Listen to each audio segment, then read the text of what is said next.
ಪರಮೇಶ್ವರ್ ಎಷ್ಟು ಅಸಮರ್ಥ ಒಬ್ಬ ಗೃಹ ಸಚಿವರು ಪದೇ ಪದೇ ಹೇಳ್ತಾರೆ. ಇಂಥ ಎಲ್ಲ ಘಟನೆ ನಡೆದಂಥ ಸಂದರ್ಭದಲ್ಲಿ ಇದೊಂದು ಮೈನರ್ ಇನ್ಸಿಡೆಂಟ್. ಯಾವುದು ಮೈನರ್ ಇನ್ಸಿಡೆಂಟ್?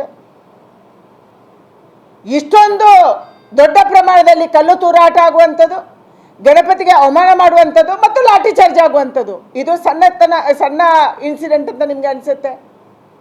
ಈ ಧೈರ್ಯ ಯಾಕೆ ಬರ್ತಿದೆ ಅಲ್ಪಸಂಖ್ಯಾತರಲ್ಲಿ? ಯಾಕೆಂದ್ರೆ ರಾಜ್ಯ ಸರ್ಕಾರ ಇವತ್ತು ಅವರಿಗಿರುವಂಥ ಎಲ್ಲ ಕೇಸ್ಗಳನ್ನು ವಿಡ್ರಾ ಮಾಡ್ತಾ ಇದೆ. ಏನೇ ಕೇಸ್ ಮಾಡ್ಬೋದು, ಕೇಸ್ ಹಾಕ್ತೀರಿ, ಕೇಸ್ ಹಾಕಿದಂಗೆ ನಾಟಕ ಮಾಡ್ತೀರಿ, ಆಮೇಲೆ ಕ್ಯಾಬಿನೆಟ್ಗೆ ತಂದು ವಿಡ್ರಾ ಮಾಡ್ತೀರಿ. ಅವ್ರಿಗೆ ಗೊತ್ತಿದೆ ಈ ಸರ್ಕಾರದಲ್ಲಿ ನಾವು ಏನೇ ಅಪರಾಧ ಮಾಡಿದ್ರು ಆ ಕೇಸನ್ನು ವಿಡ್ರಾ ಮಾಡೋಕ್ಕೆ ಸಿದ್ದರಾಮಯ್ಯ ಇದ್ದಾರೆ, ಆ ಕೇಸನ್ನು ವಿಡ್ರಾ ಮಾಡೋಕ್ಕೆ ಗೃಹ ಸಚಿವರಿದ್ದಾರೆ, ಉಪಮುಖ್ಯಮಂತ್ರಿಗಳಿದ್ದಾರೆ, ನಮ್ಮ ಪರವಾಗಿ ನಿಲ್ತಾರೆ. ಏನು ಬೇಕಾದ್ರೂ ನಾವು ಮಾಡ್ಬೋದು. ಈ ಧೈರ್ಯ ಇವತ್ತು ಯಾವ ಈ ರೀತಿಯ ಸಮಾಜದ್ರೋಹಿ ಶಕ್ತಿಗಳಿದ್ದಾವೆ, ಕಿಡಿಗೇಡಿಗಳಿದ್ದಾರೆ, ಅವರಿಗೆ ಬಂದಿದೆ. ಭದ್ರಾವತಿಯಲ್ಲಿ ಪಾಕಿಸ್ತಾನ ಜಿಂದಾಬಾದ್ ಹೇಳ್ತಾರೆ, ನಿಮ್ಗೇನು ಅನ್ಸಲ್ಲ? ನಾನು ಮೊನ್ನೆ ಚಾಮರಾಜಪೇಟೆ ಗಣಪತಿ ಹತ್ರ ಹೋಗಿದ್ದೆ.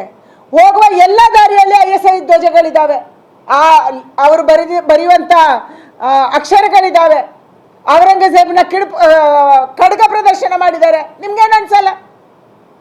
ನಿಮ್ಮ ಪೊಲೀಸರಲ್ಲಿ ಹೋಗಲ್ಲ, ನಿಮ್ಮ ಪೊಲೀಸರಲ್ಲಿ ಹೋಗ್ತಾರೆ. ಗಣಪತಿ ಪೆಂಡಾಲ್ ಹತ್ರ ಹೋಗ್ತಾರೆ, ನಾಳೆ ನವರಾತ್ರಿ ಬಂದರೆ ದುರ್ಗೆಯ ಪೆಂಡಾಲ್ ಹತ್ರ ಹೋಗ್ತೀರಿ. ಏನು ನಡ್ಸಕ್ಕೆ ಹೊರಟಿದ್ದೀರಿ ನೀವು?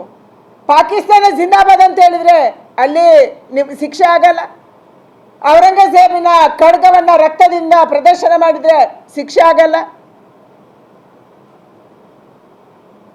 ಕರ್ನಾಟಕ ರಾಜ್ಯದಲ್ಲಿ ಒಂದು ಅಸಮರ್ಥ ಸರ್ಕಾರ ಇದೆ. ವೋಟ್ ಬ್ಯಾಂಕ್ ಓಲೈಕೆ ಎಷ್ಟು ದಿನ ಮಾಡ್ತೀರಿ ನೀವು? ಆ ವೋಟ್ ಎಲ್ಲ ನಿಮ್ದೇ ಅಪ್ಪ, ಎಷ್ಟು ದಿನ ಮಾಡುವರಿದ್ದೀರಿ?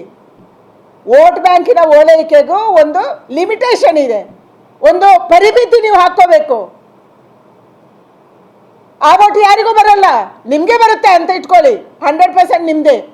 ಈಗಲಾದರೂ ಹಿಂದೂಗಳನ್ನು ರಕ್ಷಣೆ ಮಾಡುವಂಥದ್ದು, ಹಿಂದೂಗಳಿಗೆ ರಕ್ಷಣೆ ಕೊಡುವಂಥ ಕೆಲಸವನ್ನು ಮಾಡಿ ಅಪಮಾನ ಮಾಡೋಕ್ಕೆ ಹೋಗಬೇಡಿ. ಚಾಮುಂಡಿಯಲ್ಲಿ ಅಪಮಾನ, ಗಣಪತಿ ಉತ್ಸವದಲ್ಲಿ ಅಪಮಾನ,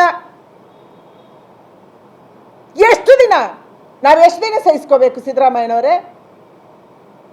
ನಿಮ್ಮ ತುಘಲಕ್ ದರ್ಬಾರವನ್ನು, ನಿಮ್ಮ ಟಿಪ್ಪು ದರ್ಬಾರವನ್ನು ನಾವು ಎಷ್ಟು ದಿನ ಸಹಿಸ್ಕೋಬೇಕು? ಏನು ಮಾಡಕ್ಕೆ ಹೊರಟಿದ್ದೀರಿ ನೀವು? ಇದನ್ನು ಹಿಂದೂ ಸಮಾಜ ಸಹಿಸಲ್ಲ.